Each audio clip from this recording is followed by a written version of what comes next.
नमस्कार दोस्तों, आप देख रहे हैं बीकेडी न्यूज झारखंड और मैं पप्पू यादव भारती। आज हम बात करने वाले हैं किसानों को लेकर के। किसान से जुड़े एक बहुत ही महत्वपूर्ण खबर सामने आई है। कई सारे किसानों ने मुझे मैसेज किया, फ़ोन किया। बहुत से किसानों के अकाउंट में जो है काफ़ी मात्रा में पैसा आया हुआ है। 2018-19 का जो है फसल बीमा का पैसा लोगों के खाते में आया है।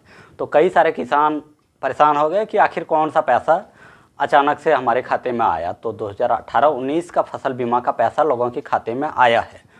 तो ये पैसा कैसे आया और किनका किनका आया, और जो किसान इसे चेक करना चाहते हैं उसके लिए हम ये वीडियो लेकर के सामने आए हैं कि अगर किसान के खाते में पैसा आया तो वो कैसे चेक करेंगे। खाते में पैसा आ गया है तो वो आसानी से खाता चेक करा सकते हैं, लेकिन कुछ किसान ऐसे भी हैं जिसे पता नहीं है कि कौन सा अकाउंट हम दिए थे। तो उसके लिए चेक करने का सीधा फंडा है कि आप पीएम फसल बीमा योजना को जैसे ही गूगल क्रोम में खोलेंगे तो वहाँ पर आपको लॉगिन करने का ऑप्शन देगा।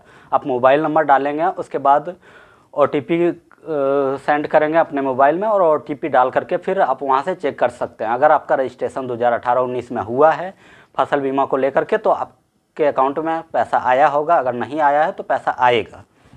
दूसरी सबसे आसान तरीका है, फसल बीमा कराए हैं या नहीं इसे जानने का सबसे आसान तरीका ये है। अगर आपके अकाउंट में 11 बार पीएम किसान सम्मान निधि का पैसा आया है तो समझिए कि आपका रजिस्ट्रेशन हुआ था, क्योंकि पहली बार जब पीएम किसान सम्मान निधि का पैसा लोगों के अकाउंट में आया तो वो सीधा जो है फसल बीमा से ही मर्ज हुआ था। लोगों ने रजिस्ट्रेशन नहीं कराया था, किसानों ने इसका रजिस्ट्रेशन नहीं कराया था। सीधे पीएम फसल बीमा योजना जो है, प्रधानमंत्री फसल बीमा योजना 2018-19 में जिन लोगों ने अपना धान का बीमा कराया था उन लोगों का डाटा उठाया और सीधे प्रधानमंत्री ये आपका किसान सम्मान निधि में कन्वर्ट कर दिया और सीधा पैसा ट्रांसफ़र करना शुरू कर दिया गया।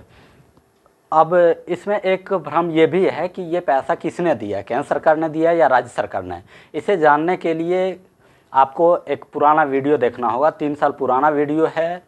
24 फरवरी 2020 का कृषि मंत्री बादल पत्रलेख से मैंने बात किया था और उन्होंने जो कुछ कहा है उसे सुनिए, फिर आपको समझ में आएगा कि ये पैसा किसने दिया, किसके प्रयास से दिया। क्योंकि राजनीति खूब ज़्यादा हो रही है, काफ़ी व्हाट्सएप ग्रुप में भी देख रहे हैं। कुछ लोग कह रहे हैं मोदी जी के प्रयास से हुआ, कुछ लोग कह रहे हैं अमित शाह जी के प्रयास से हुआ, कुछ लोग कह रहे हैं बादल जी के प्रयास से हुआ, कुछ लोग कह रहे हैं कि मुख्यमंत्री हेमंत सोरेन के प्रयास से हुआ। लेकिन किसके प्रयास से हुआ इसे जानने के लिए आपको देखना होगा 2020 का वो वीडियो, जिसमें मैंने पूछा था जब मुख्यमंत्री आशीर्वाद योजना, रघुवर दास की जब सरकार थी झारखंड में, जब मुख्यमंत्री वो थे तब उन्होंने एक योजना चलाई थी मुख्यमंत्री आशीर्वाद योजना। और आशीर्वाद योजना जब झारखंड में हेमंत सोरेन की सरकार बनी तो उसे बंद कर दिया। तो बंद करने के बाद मैंने कृषि मंत्री से पूछा था कि आखिर उस योजना को आपने क्यों बंद किया। तो उन्होंने जो जवाब दिया था उसे सुनिए, और फसल बीमा को लेकर के भी उन्होंने कुछ बातें रखी थी उसे भी सुनिए, फिर आपको लास्ट में हम क्लियर बताएंगे कि ये किसका प्रयास था और किसके प्रयास से लोगों के खाते में इतना सारा पैसा आया। अपने कॉमन मिनिमम प्रोग्राम जिस पर आपको लोगों ने विश्वास मत दिया उस पर आगे बढ़िए। विपक्ष आपको इसी पर तो घेरता है कि आपने जो वादे किए थे वहाँ कहाँ से पूरे हुए। तो हमें विपक्ष इस पर नहीं घेर सकता कि मुख्यमंत्री आशीर्वाद ये सब क्या हो रहा है। हम समीक्षा कर रहे हैं, गड़बड़ियाँ पाई जा रही है। यदि समीक्षा करने के बाद सीएम साहब के साथ कंसल्ट करने के बाद यदि लगेगा कि इसका जनहित में उपयोग है तो हम आगे निर्णय लेंगे। यदि लगेगा कि जनहित में उपयोग नहीं है तो फिर अलग निर्णय लेंगे। लेकिन पहले बोल रहे हैं कि बंद हुआ तो आंदोलन करेंगे। बिल्कुल आप कीजिए, वो आपका योजना था, आपकी सरकार चली गई। अब जो नई सरकार आई है वो नहीं सुनिए, ठीक है, तो आपका भी फसल बीमा लंबित था। कंपनी को 147 करोड़ भुगतान करने से यदि 625 करोड़ रुपया जनता के हाथ में आए तो ये काम करने से आपको किसने रोका था जी? ये सब सवाल है, इन सबको भी तो देखना पड़ेगा कि किसानों का हित का बात सोचता है या कंपनियों का हित का बात सोचता है। तो वो सब फैसले हेमंत सरकार ले रही है। हमने जो समर्थन मूल्य दिया आप देख लीजिएगा कि आप मिलता है कि नहीं मिलता है। हम उस पर काम कर रहे हैं। काम हर सरकार करती है, लोग को आकलन करना है कि बेहतर कैसे हो। हमें मौका मिला है, हम अपने सोच का फायदा आपको पहुंचाएंगे। अब इंदिरा आवास का नाम मोदी जी ने प्रधानमंत्री आवास कर दिया, तो ये अपना अपना एजेंडा है कि लोगों को कैसे ये करें।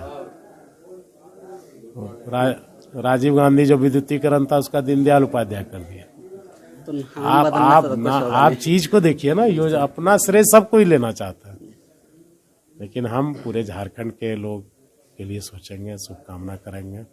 अब मैं आपने देखा होगा कि मैं जब पहली बार अपना ब्लॉग सारवा गया तो मैंने अपने अध्यक्ष को तो बोलने का मौका दिया ही, मैंने सादर आमंत्रित बीजेपी के भी प्रखंड अध्यक्ष को किया कि आप भी बताइए, आप भी ये हमें बता सकते हैं मंच से कि खामियां क्या हैं, त्रुटियां क्या हैं, गलती कहाँ। तो ये मेरा सोच है कि पक्ष और विपक्ष दोनों को नेता बनना आसान है, किसी पार्टी में नेतागिरी करना आसान है, लेकिन सरमान बनना बहुत मुश्किल है। यदि सरमान बनना है तो आपको गांधी जी बनना पड़ेगा, इंदिरा जी बनना पड़ेगा, अटल बिहारी वाजपेयी बनना पड़ेगा, मोदी जी जैसे। अभी आप सुन रहे थे झारखंड के कृषि मंत्री बादल पत्रलेख को, जो कह रहे थे कि आशीर्वाद योजना जो है वो उसमें कुछ गड़बड़ियाँ थी, जिसको लेकर के हम लोगों ने समीक्षा कर रहे हैं और मुख्यमंत्री के सामने जाकर के बात करेंगे और अगर सही लगा तो फिर उस पर विचार किया जाएगा। लेकिन उन्होंने फसल बीमा को लेकर के जो बातें कही वो आज के डेट में जानना समझना बेहद ज़रूरी है। उन्होंने कहा कि 2018-19 का जो फसल बीमा हुआ था उसका प्रीमियम का भुगतान जो था वो राज्य सरकार की ओर से करना था, सरकार किसानों की प्रीमियम को दे करती, कंपनी को देना था। लेकिन क्या हुआ, फसल बीमा लोगों ने कराया और प्रीमियम का भुगतान जो है वो राज्य सरकार ने नहीं किया। केंद्र सरकार ने पैसे का भुगतान कंपनी को कर दिया, लेकिन राज्य सरकार ने उस पैसे का भुगतान नहीं किया, जिसके कारण जो है फसल बर्बाद हो जाने के बाद भी कंपनी ने किसानों को पेमेंट नहीं किया। कंपनी का सीधा कहना था कि अगर हमें प्रीमियम का राशि ही नहीं मिला तो हम आपका बीमित राशि कैसे देंगे। आपका फसल मर गया ठीक है, लेकिन आपने जो बीमा कराया उसका ही भुगतान हमें नहीं किया तो कैसे होगा।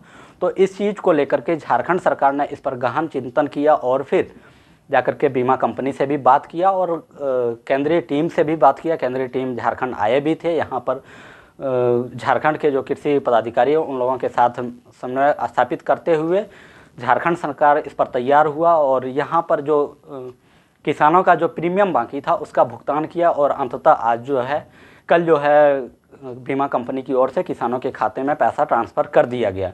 करीब 1 एकड़ में 21,800 कुछ रुपया ट्रांसफ़र किया गया है, जिसका 2 एकड़ था उस 21,800 के हिसाब से पेमेंट किया गया। 3 एकड़, 4 एकड़ और 5 एकड़ तक का भुगतान जो है किसानों के खाते में हुआ है। तो काफ़ी लोग परेशान थे कि आज जो हम लोगों के अकाउंट में पैसा आया वो कहाँ से आया। तो ये क्लियर है कि झारखंड में जो फसल बीमा हुआ था 2018-19 में, उसी का पैसा जो है कल सभी के खाते में आया है और उन्हीं किसानों का आया है जिन्होंने 2018-19 में अपना बीमा कराया था।